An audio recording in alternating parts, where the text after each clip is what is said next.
Conduit quality is a very important discussion to have, and I thank you for watching this chapter. A lot of people are excited to get to the procedure itself, but if we can't produce exceptional quality conduit, what's the point? If we are too hard on the vessel, we are too hard on the tissue, if our prep over distends the vessel, if we can't end up with a pristine product at the end of our procedure, what's the point? Saphenous veins have been associated with early graft failure, and certainly more than arteries, as we know the anatomy of an artery versus a vein are different. So we know that the medial layer of an artery is more robust, it's thicker, and it has more control over blood pressure with constriction and relaxation.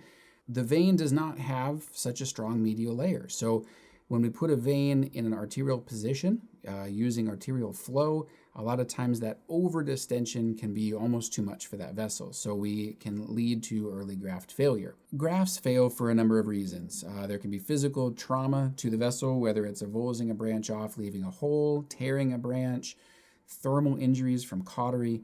But the end result and the most damaging thing to a vessel is damage to the endothelium.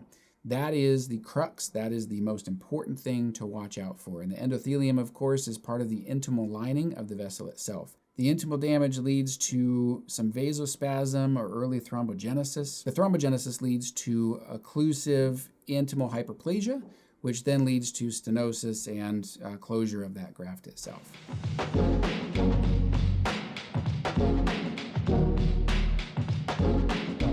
I will link to some articles down below here, but generally accepted is an occlusion rate of about 15 to 20% at 1 year and 40 to 50% at 10 years. These numbers were obtained through retrospective data, so that's going to be all kinds of harvesters, experienced, inexperienced, etc.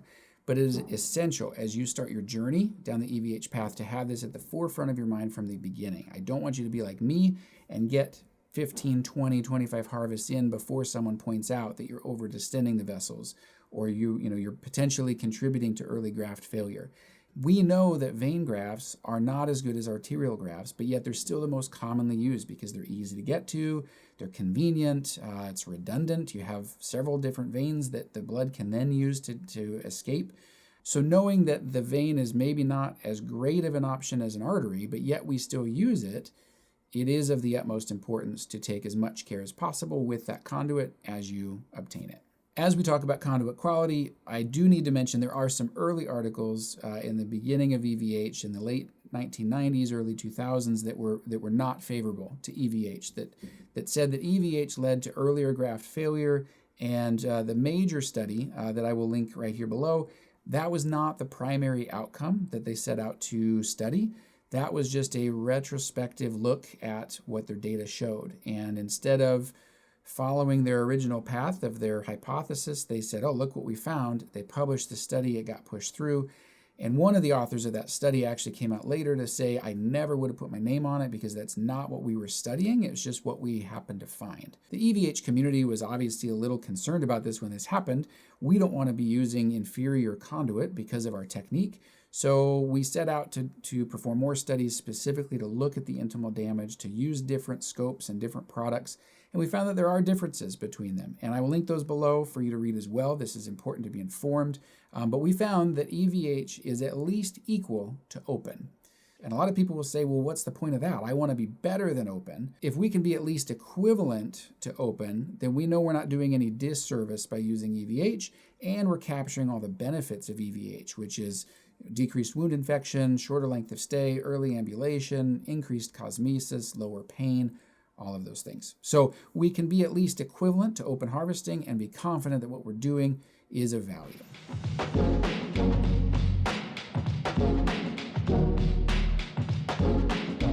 We need to avoid anything that will lead to this endothelial damage.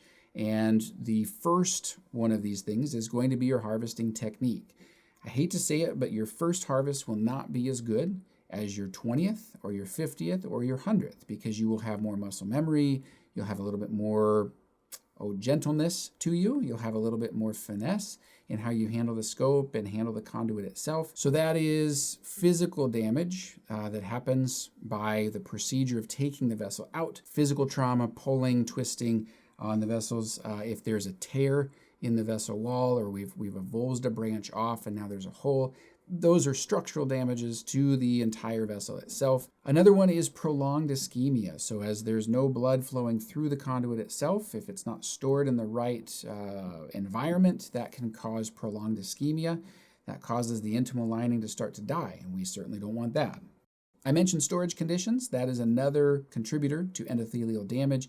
If it is too acidic or too basic, or it's too dry and it's left out on the table, that can lead to endothelial damage as well. Finally, overdistension prior to the anastomosis is an issue. That is usually when we're flushing the vessels. When we've taken the vessel out, we are flushing the vessels and overdistending. I had a rep that came when I was a new harvester to kind of push this topic with me to say, hey, you're a new harvester, this is very common.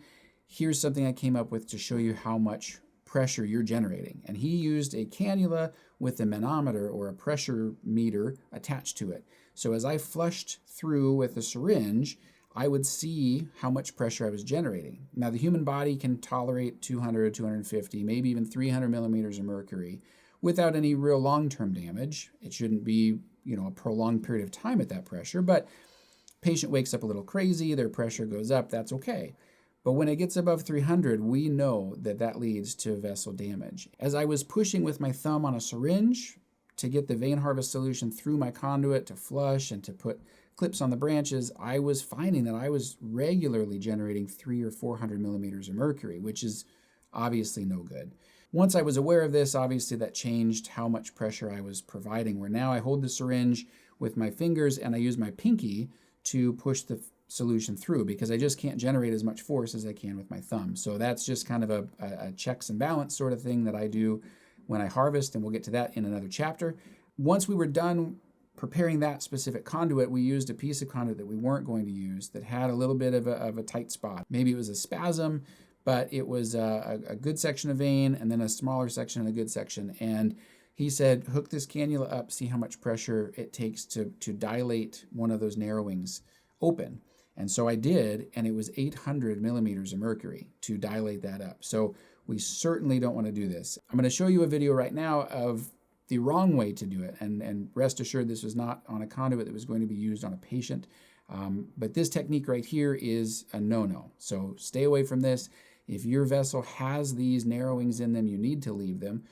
Or you can sometimes trim away some of the adventitia to help that open up a little bit. But please do not force higher pressure through the conduit itself, or else you run the risk of doing what I did, which was generating way too much pressure and damaging that endothelium.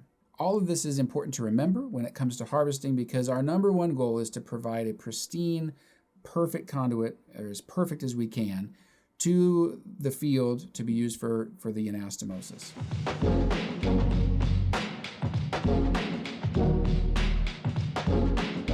When it comes to harvesting technique, because that's what this video is, the main ways that we can improve this in our harvesting technique is to minimize the amount of pulling that we're doing on the conduit, pulling against resistance, threatening to avulse branches, or just stretch the intima too much. We want to avoid rough harvests. A lot of times when people get frustrated, they start working faster, or they start being a little bit more aggressive. That is a no-no. We need to stay away from that. We obviously need to prevent overdistension at the time of preparation, which is what I just discussed with the manometer and the pressure. So using your pinky to insufflate is going to be helpful. We'll touch on that in the prep lecture. And finally, we need to ensure proper storage. So I will have the recipe for our vein harvest solution that we use, as well as a couple other alternatives if your hospital does not have those available. But all of those things can contribute to a better harvest and therefore a better conduit to use at the end of the day. So all of this is basically to say we need to be as careful as possible to prevent intraoperative injury to that conduit from start to finish of our procedure of EVH to handing it up to the field in the best possible shape it can be in.